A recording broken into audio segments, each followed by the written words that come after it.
Buenos días, soy Diego Arturo Chapoy Freire del grupo 412. Hoy voy a estar presentando mi evidencia 1. Hoy es día 25 de febrero del 2022.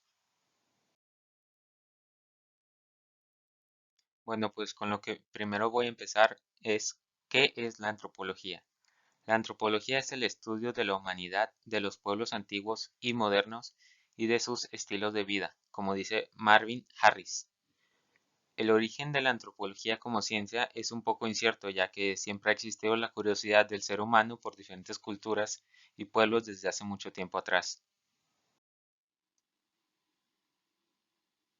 Lo siguiente de lo que voy a hablar es de las teorías de la antropología. Son 7 teorías, pero aquí en esta diapositiva nada más he puesto 6. La séptima y última está en la siguiente. La primera es salvajismo, de la cual voy a explicar cómo es y de qué trata más adelante. La segunda es particularismo histórico. La tercera es difusionismo. La cuarta es funcionalismo. La quinta es de Freud. La sexta es de neoevolucionalismo.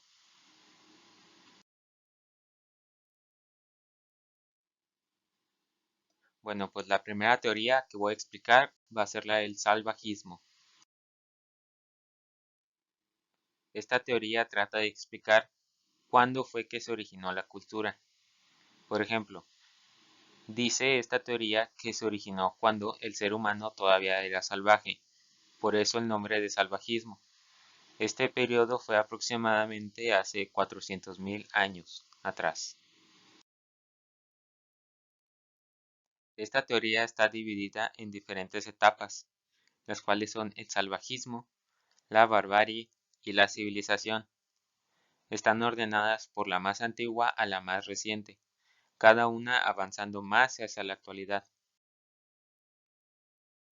Quienes crearon estos términos y teorías fueron Lewis Henry Morgan y Gordon Cheddu. Este último con su libro llamado Evolución Social. Bueno, ahora voy a pasar a la segunda teoría, la cual se llama particularismo histórico.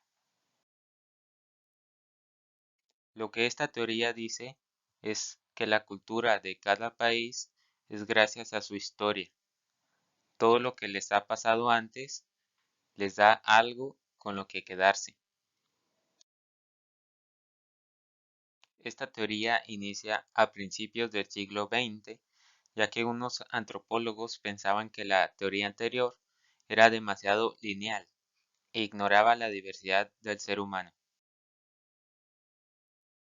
Esta teoría fue creada por el estadounidense Franz Boas, el cual tenía una idea diferente a la teoría del salvajismo. Esta teoría también puede ser llamada evolucionismo. Muy bien, la siguiente teoría que sigue es el difusionismo.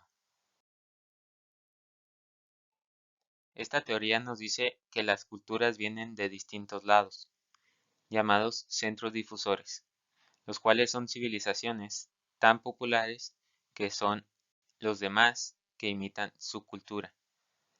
Un ejemplo de esto sería Estados Unidos con Halloween.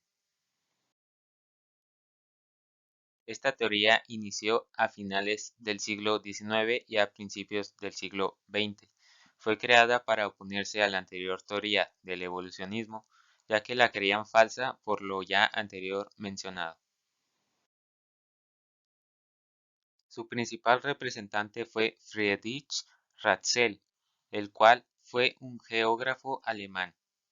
Él fue quien le enseñó a Leo Frobenius y este fue el que continuó con la teoría. Bien, ahora vamos a la cuarta teoría, el funcionalismo. Esta teoría nos dice que se opone a la teoría del evolucionismo, también llamada particularismo histórico, y esta se basa en que la sociedad es vista como un organismo. El primer representante es Bronislaw Malinowski, el cual es británico y fue él quien creó el funcionalismo. Su segundo representante de la teoría del funcionalismo fue Radcliffe Brown, pero aquí cambia un poco, ya que es de la misma teoría pero con una diferencia. Él apoya la teoría del funcionalismo estructural, la cual es diferente pero solo un poco. La quinta teoría de la que voy a hablar es Freud, la cual es llamada así por el famoso psicólogo Sigmund Freud.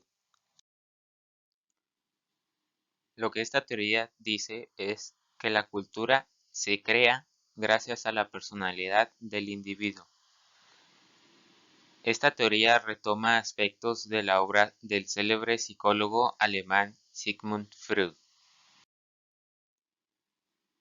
Esta teoría nos dice que la cultura puede cambiar con eventos o con la educación que recibas en la infancia. Las principales representantes de esta teoría son Margaret Mead y Ruth Benedict, ya que fueron ellas las que se basaron en el famoso psicólogo Sigmund Freud. La siguiente de la que voy a hablar es el neoevolucionismo. Esta teoría está basada en la segunda teoría que expliqué, la del evolucionismo o particularismo histórico, pero tiene un factor que cambia. A esta teoría se le incluye que cambia la cultura con el clima y surge después de la Segunda Guerra Mundial gracias a Leslie White, quien examinó la teoría del evolucionismo. Esta misma es una de las principales representantes de esta teoría. El otro representante de esta teoría es Julian Stewart, ya que fue él quien propuso que la cultura cambiaba gracias al clima, con su ecología cultural. La séptima y última teoría es la del estructuralismo francés, la cual nos dice que está representada por el francés Claude Lévi-Strauss, el cual utiliza la analogía para explicar el cambio entre distintas culturas. Esta teoría fue la última, ya que, después de la Segunda Guerra Mundial, los antropólogos se empezaron a enfocar más en la sociedad contemporánea que en las distintas culturas. Muy bien, eso fue todo de las teorías de cómo se originó la cultura. Ahora voy a pasar a la siguiente pregunta. ¿Cuál es la utilidad del antropólogo para nuestra sociedad en la época actual? Para mí, un antropólogo no pierde la importancia con el tiempo, o eso es lo que yo hubiera dicho si no viviéramos en una sociedad que siempre está conectada al Internet informándose de distintos temas. El rol del antropólogo ha evolucionado y ha ido saliendo distintas competencias para estos, que tal vez tengan más relevancia en la actualidad. Un ejemplo de esto sería Alex Tienda, un youtuber viajero que va y graba a lugares donde viaja y da a conocer la cultura del país o la ciudad que viaja. Otro mismo ejemplo sería Luisito Comunica. Creo que este es más conocido y se dedica a lo mismo pero más amigablemente. Alex Tienda va a distintos países que están como en conflicto. Por ejemplo, esta vez fue a Ucrania y pues está muy difícil lo que está pasando ahora en Ucrania. Otro ejemplo de lo que podría ser un antropólogo en estos tiempos sería ver las condiciones de los habitantes que viven actualmente en Ucrania o en Rusia, para ver si están de acuerdo con la guerra o cómo se sienten debido a ella.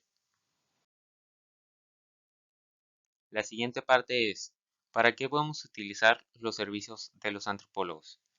Para mí, tienen muchos usos los servicios de los antropólogos, pero yo diría que el más importante sería el de utilizarlo para la investigación.